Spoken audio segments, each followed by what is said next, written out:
Для меня большая радость быть приглашен на этот чемпионат.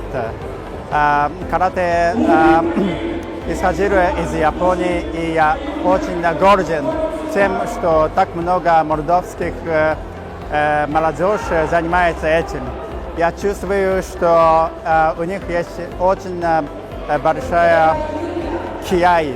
Кияи – это очень важно для карате и для других martial arts.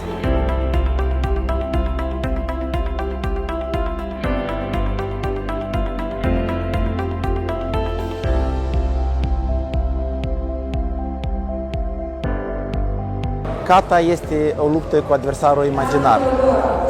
Un luptător bun trebuie să cunoască în primul și în primul rând tehnica de kata pentru a-și putea menține și echilibra emoțiile, pozițiile, loviturile. Se muncește foarte mult, trebuie să muncești singur și întotdeauna de la început este plictisitoare, pe urmă deja când crește nivelul, înțelegi ce înseamnă o luptă adevărată.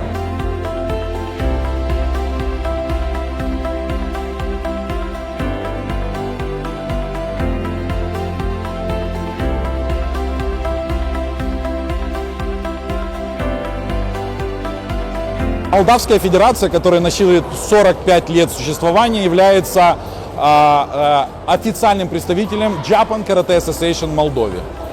Являясь официальным представителем, мы поддерживаем высокое качество карате, которое несет Японская федерация. Наша федерация является неоднократным чемпионом чемпионатов мира, чемпионатов Европы и так далее.